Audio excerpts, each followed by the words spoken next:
You picked up your phone to check one notification. That was 41 minutes ago, and you still don't remember opening half these apps. That's not an accident. That's not you being weak. That's a machine working exactly as designed.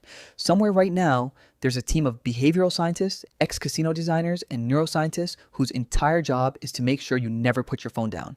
And by the end of this video, you'll see exactly how they do it and the one switch you can flip tonight to take your brain back. Most people think it's dopamine. Wrong. Dopamine doesn't come from the reward. It comes from not knowing if the reward is coming. That one sentence is the entire scrolling industry. Every time you pull down to refresh, you are pulling a slot machine lever. Sometimes nothing happens. Sometimes you get a like, a text, a video that hits different. Your brain can't predict which one's coming, so it tells you, pull again, just once more. Here's the part nobody tells you. Scrolling apps remove the stopping cue on purpose. A book has a back cover. A show has a credit screen. Your feed has no end, ever. There is no natural moment that tells your brain you're done. Every second you pause on a video, every rewatch, every scroll back gets logged. Within hours, the algorithm builds a more accurate map of what keeps you hooked than your closest friend could. It's not guessing what you like. It's running thousands of tiny experiments on your attention in real time. And here's the twist. The app doesn't actually want you happy. It wants you engaged. Those are not the same thing, and most people never separate the two. Add one more ingredient, social proof. Every notification implies something is happening without you. A like, a reply, a trend. Your brain treats missing out almost like a survival threat because for most of human history, being out of the loop meant being in danger. Studies tracking phone use have found the average person unlocks their phone over 100 times a day, and most of those unlocks aren't even decisions. They're reflexes. That's not a habit. That's a trained response. This is why just have more discipline never works. You're not fighting boredom. You're fighting a system engineered by people who studied human attention for a living, and they're better at their job than you are at resisting it. So does that mean you're stuck? No. Once you see the mechanism, you can break it. Here are 3 switches that actually work.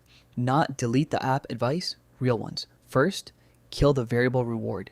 Turn off all non-human notifications. Likes, suggested content, app updates, gone. Keep only texts and calls from real people. This single change removes most of the random pull triggers that hijack your attention all day. Second, rebuild the stopping cue. Since apps remove the natural ending, you have to add one back. Set a visual or sound cue, a timer, a grayscale screen, anything that interrupts the loop and forces a conscious choice. Keep going or stop. That one moment of awareness is enough to break the autopilot. Third, replace, don't just remove. Willpower fails when you create a void. Don't just remove scrolling. Pre-decide what fills the first 30 seconds of boredom instead. A walk, a page of a book, a call. Your brain doesn't crave the app. It craves relief from boredom. Give it relief before it reaches for your phone. Here's what I want you to actually remember from this. You were never lazy. You were never weak-willed. You were going up against billion-dollar systems built specifically to outsmart your attention. The moment you understand the mechanism, the variable reward, the missing stop cue, the engagement trap, you stop blaming yourself and you start designing your own defaults. So tonight, turn off one notification category, just one. Watch how strange it feels for your thumb to have nowhere to pull.